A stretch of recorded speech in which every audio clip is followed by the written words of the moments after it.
This is November 2015, paper 1, standard level, question 1. It's a question about box plots. Question 1 should be an easy question. So if you're watching this, presumably it's because you didn't get full marks on this question. So the good news is you should really be able to pick up some marks here that you otherwise didn't. Write down the median score. Well, on a box plot, you've got 5 values.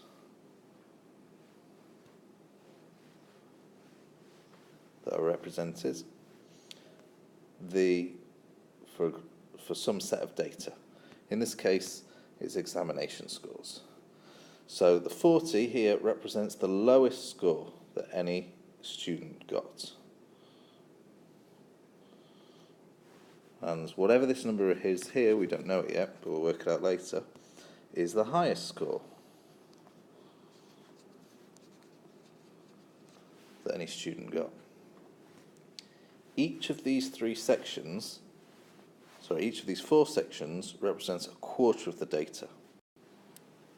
So this section here, that's the bottom quarter between 40 and whatever the number D is. This section here is the top quarter of the paper, whatever that section is. This box here, that's the second quarter of people were between some value D and some value 60, and this box here is the third quarter. So the median, which is what question A is, it's just asking for the middle value. There's the middle value in between the second and third quarter of the group. So part A, write down the median score is 60. And last thing to point out about this part of the question, because it says write down, that implies to you that you shouldn't have to do any major calculations. So you can just write it down by looking at the data that's given. Okay, part B, part 1. Find the value of C. And obviously we're going to use this. We're going to use this information to help us evaluate C and D. So the first bit is the range. The range of the scores is 47. Well, range means the largest take away the smallest. We've seen already that the high score, which is C, is the thing we're trying to find. So there's C minus the low score, 40, must be equal to the range, 47. So it's not a big leap to see from there. Add 40 to both sides. The value of C is 87. So the highest score anyone got in this class is 87.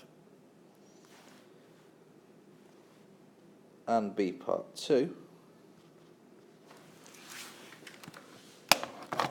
Well, we've got the interquartile range that we haven't used yet.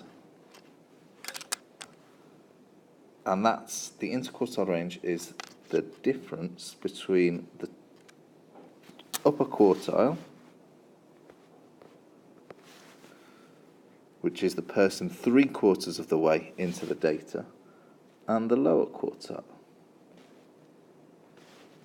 So it's a range, biggest minus the smallest, but instead of being for the whole data, it's just the range of the quartiles. The highest quartile is 74. The lowest quartile is the number D we're trying to find, and we know the answer to that is 22.